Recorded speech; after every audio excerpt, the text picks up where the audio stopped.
وطن ګوند مهرباني وکړه. سلام علیکم. سلامونه او نیکې هیلې ټولو ته. خدای دې وکړي جوړ روغ او صحتمند اوسئ.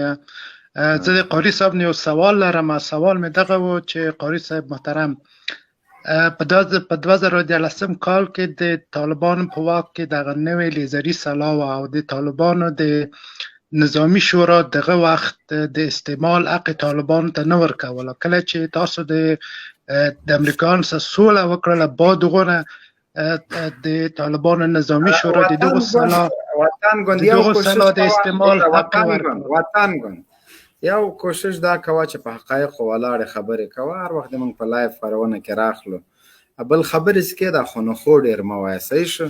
فصیح خبرې کوه. دا حقایق دي. حقایق ګوره، په 2014 کې لیزري نه وه. لیزري د امریکایانو سره له تړون نه مخکې وه چې د کابل او د امریکایانو جزر پیوسته، او دا د لیزري ګزارونه چې امریکایان تړون ته مجبور. سوال ما د قاري صاحب نه کړی، موټر بم خو وکنه تړون نه مخکې خو دا موټر بم کېدل که فکر دی واده ورېده. نه یا د ما سوال دغه دی چې تاسو ولې دغه لیزري سره د ناتو د قواو په مقابل کې یعنی استعمال منع و، او کله چې تاسو سوله وکړله بیا د ملي په مقابل کې تاسو استعمال جایز کولی. وطن وروره ګورئ، دا زه وایم دا فرعي او جزئي سوالونه دي که نه. موږ تاسې باید په اصلي موضوع بحث وکوو.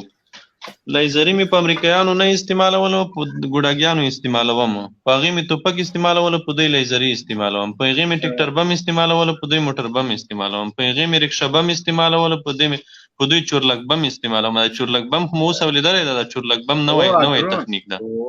ډرون چورلک بم استعمالوم. دا د جنګ تکتیک ده. یو تاسو سوال ته ماته داسې نه شي ویلی چې ولې په چاقو مې وژنې، ولې مې په چاړه په ټوپک نه وژنې، ولې مې په ټوپک وژنې، په توره مې نه وژنې. ته به سوال کوي چې پیغمبر علیه السلام په وخت کې خو توره او نیزه وه، غشي وو، ته ستا جهاد نه ده، ځکه ته مې ولې په توره او په غشو نه وژنې. ډېر ښه، ما مې د خپل د سوال جواب مې واخیستله. واخیسته. د تاسو د موضوع په باره کې غواړم زه خبرې وکړم.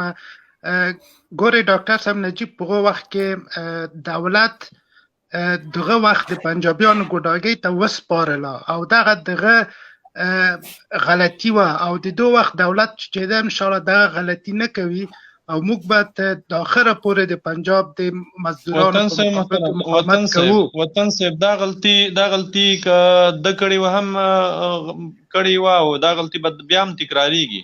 دا غلطي به دا دولت هم کوي. تاسې به یې وګورئ د الله په فضل د دې ملت په کومک سره تاسې به یې وګورئ. دا ما مخکې مې یادونه وکړه چې دا طبیعي حالت ده. دا نجیب په خپله خوښه نه غوښتل چې واک مجاهدینو ته وسپاري. نجیب واک مجاهدینو ته سپارلی هم نه ده، واک یې هغه چا ته سپارلی ده چې هغه قراردادیان وو. هغه چا ته یې واک سپارلی ده چې په ټول جهاد کې د روسانو په مقابل کې څومره جهاد شوی ده، په دې ټول جهاد کې دوی د روسانو سره قراردادونه لرل، د روسانو سره تړونونه لرل، ملت قربانۍ ورکولې، دوی د روسانو د کابل د ادارې نه امتیازات اخیستل. همدا کمونستان د نظار شورا د لنډغرو سره یو ځای شول. نجیب په ځای د دې چې واک هغه چاته وسپاري چې هغه یعنی د مجاهدینو یو ټول شموله ګوندونه دي، قصدن واک هغه چاته وسپارلو چې غوښتل چې د سقوط نه وروسته کورنۍ جګړه رامنځته شي، او خپل جنرالان په ګوندونو تقسیم کړل. نظار شورا ته ورننه ایستل، نور په نورو ګوندونو تقسیم کړل. که چېرته نجیب په هغه ډول قدرت مجاهدینو ته سپارلی وای چې څنګه مناسبه او لازمه وای، کورنۍ جګړه نه رامنځته کېده. دا چې نجیب په لوی لاس قصدن غوښتل چې دا ملت په اور کې وسیزي، د سقوط نه وروسته هم واک د شمال د نظار شورا لنډغرو ته وسپارلو، د نظار شورا ته واک ورکړو، او د خپله ناکامه هڅه وکوله چې د کابل د میدان هوایي نه هند ته وتښتي. خو همدې دوستم چې د ملیشه سازۍ دپاره زمینه سازي ورته کړې وه، همدې دوستم اجازه ورنه کړه چې د کابل د میدان هوایي نه الوتنه وکوي. راغی د ملګرو ملتونو په دفتر ننوتو. دا چې ته وایې چې نجیب غلطي کړې ده، دا غلطي نه ده کړې، دا یو طبیعي او مجبوریت حالت و. دا غلطي به غني کوي، او دا زما ستا لایف به زما ستا نشان وي.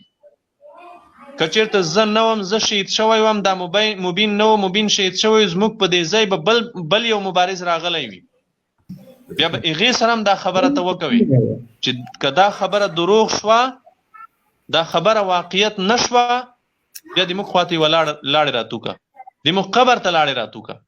دا به کېږي، دا به خامخا پیښیږي، دا تاریخ به په تاسې تکراریږي. دا که ستاسې زړه یې غواړي که یې نه غواړي. ځکه دغه ادارې، که د نجیب اداره وه، که د کرمل اداره وه، که د ترکي اداره وه، که د شاه شجاع اداره وه، که د غني اداره ده، که د کرزي اداره ده، دا د پردیو په مټو زور کې، د پردیو په مټو ولاړه ده. کله چې هغه پردي د دې خاورې نه تښتي، دوی به په خپله تښتي، دوی جنګ نشي کولی. او داسې به یې وګورئ، دا نن هم که د انګریزانو ملاتړ د دوی سره نه وي ورسره، دا نن هم که د په هلمند کې جنګ انګریزانو دوی ته کنټرول کړو، په ټولو ولایتونو کې که چېرته انګریزان د دوی سره نه وي ورسره، که دوی یوه میاشت په ټول افغانستان کې مقاومت ونه کولو، زه به دا ګیره درته وخریم. خپله منډې وهي، داسې تښتي ته باید امریکانو ته سټاپ دوی زغلي به.